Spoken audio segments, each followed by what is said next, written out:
Hey, this is Ryan at the 2013 Bike Magazine Bible of Bike Tests at the roundtable discussion for the BMC Fourstroke FS01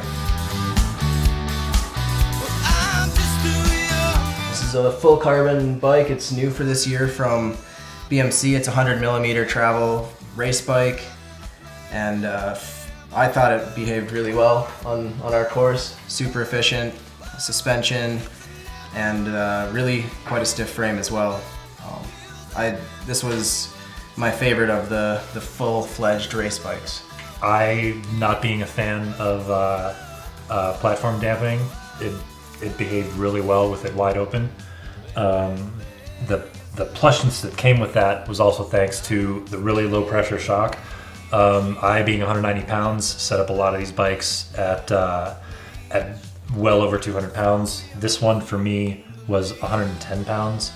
And we talked about this, everybody was impressed by that. And not only is it good for people of average weight, but when people that are 215, 220, I mean, they have to get coil shocks or hardtails.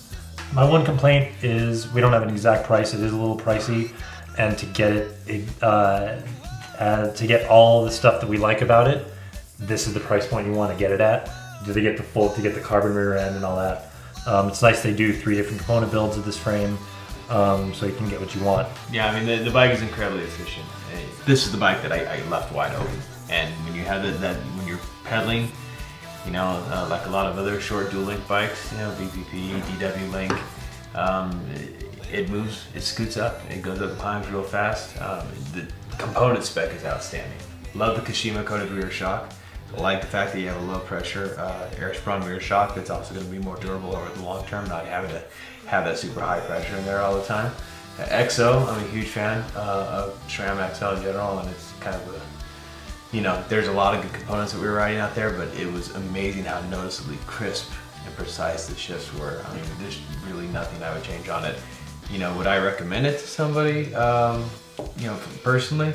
For a racer who has the money and can spend upwards of $5,000, $6,000 or $7,000 somewhere in that range, yeah, absolutely. If that's what you can handle, it's a great bike. Although, like you said, they have this in I think 3 different levels, all the way down to a full aluminum frame, so you could get this for considerably less money. I think the common denominators were, power transfer, just pedals so well. The stiff.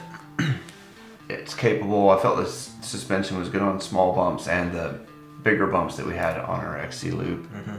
It's a fast, light, and efficient bike that, really is, I think, at the top of the cross-country category for a purebred cross-country bike.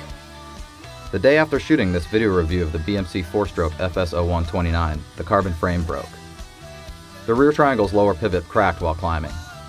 Clearly this doesn't mean that they'll all break. In fact, BMC claims this is the first failure of this type that they've seen. However, our test bike did break, and we feel it's our duty to let our readers know when this kind of thing happens. For the official statement from BMC, check out the editorial review included with this video. We aren't giving up on the BMC yet though. We've ordered a new 4-stroke and we'll be putting it through its paces on the rugged single track of the East Coast for the next 9 months. Stay tuned for updates.